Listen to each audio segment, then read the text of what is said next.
Monsieur Jacques, vous souhaitez intervenir? Merci, Monsieur le Président. Mes chers collègues, nous avons parlé, chacun d'entre nous, de nombreux métiers et on a fait part, chacun d'entre nous, de nos expériences. Pour ma part, c'est à l'aune de 23 ans dans l'armée et dont 17 dans les commandos marines que je vais essayer humblement d'éclairer nos débats. Je dis bien humblement, mais avec force, car en même temps que je vous parle, je ne peux m'empêcher à penser à mes frères d'âme morts au combat en Afghanistan ou en Afrique. Et plus particulièrement à Frédéric, dont j'ai porté le cercueil dans la cour des Invalides pour un ultime adieu. C'est cette reconnaissance de la nation que nous, représentants de la nation, devons avoir comme fil rouge dans nos débats. Bien que de mon point de vue, l'amendement 229 ne soit pas au bon endroit du texte, j'en comprends l'esprit.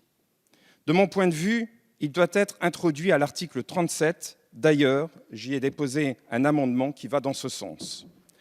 Cet amendement reprend en quelque sorte les propos du discours du président de la République lors des vœux aux armées à Orléans, et je le cite, « Les pensions constituent une garantie essentielle du contrat de l'État et la nation que la nation passe avec ceux qui acceptent de servir dans les métiers des armes. » Ce contrat avec la nation, c'est d'un côté ce qui constitue la singularité militaire, c'est-à-dire des suggestions consenties, sans droit de retrait, sans droit de grève, des servitudes exorbitantes du droit commun, allant, s'il le faut, jusqu'au sacrifice suprême, prenant la vie d'un autre ou donnant la sienne.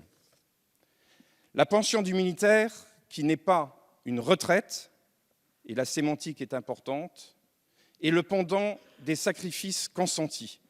La pension du militaire est l'expression du contrat qui lie nos valeureux soldats à la nation. C'est cela qui fait que nos soldats prennent, baïonnette au canon, le pont de Verbanja. C'est cela qui fait que nos soldats pénètrent dans une hutte au Burkina Faso pour libérer des otages alors qu'un terroriste les attend. Ce contrat entre la nation ne doit jamais être décousu. La singularité du militaire français doit être sanctuarisée et nous, députés de la nation, soyons-en les fervents défenseurs, comme l'a fait le président de la République, chef des armées. Alors, mes chers collègues, poursuivons nos débats jusqu'à l'article 37 afin de rentrer en profondeur dans les débats et qu'on puisse défendre cet amendement.